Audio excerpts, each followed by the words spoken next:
Resting between the first two fingers of her gloved hand is a lit cigarette in a long ebony holder. From her lipsticked mouth, slightly open, issues a perfect smoke ring. The slogan above the photograph reads simply, "Dare you?" The small print beneath the image explains that the tobacco in Baker's lights is toasted and does not aggravate the throat. Mr. Aubrey Pearson tossed the proof onto the desk and leant back against creaky leather upholstery. "Well?" Grace Rutherford, from the hard wooden seat on the other side of the table, cleared her throat. "Well, Mr. Pearson, I was thinking—" Were you? Were you really?" The eyebrows moved towards each other in a deep frown. "Did you think for one moment about how our client would react to this?" He indicated the proof. Grace took a breath. If only she was having this discussion with Mr. Henry Pearson, the older brother. He was altogether more free-thinking. "I believe this campaign could increase Baker's sales by about 1/3, maybe more. We've never targeted women before, not for cigarettes, and it's about time we did.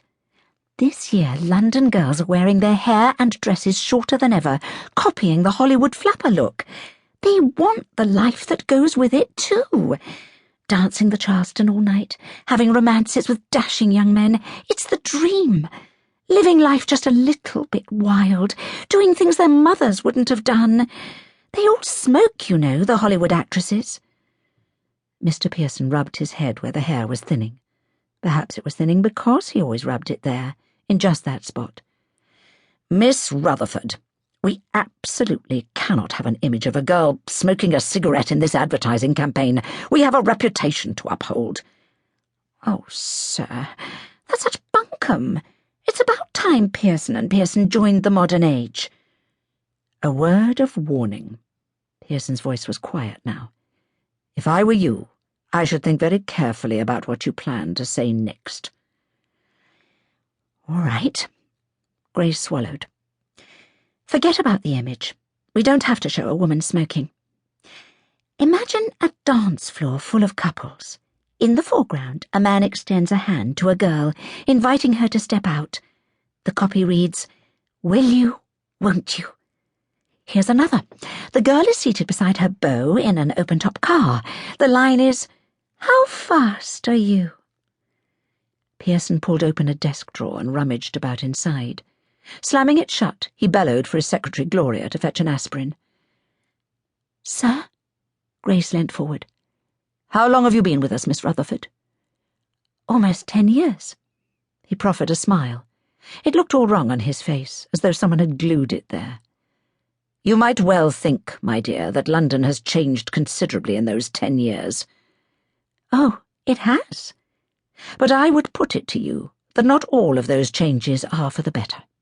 There are many people out there, many, who take that view, and at the heart of this ever-changing city there is a fundamental core of values that remain unchanged and must continue so. A still, stable core, around which whirls a lot of flux and chaos. Pearson and Pearson is part of that core. That's why we're able to hold on to clients like Baker's in the face of all the competition."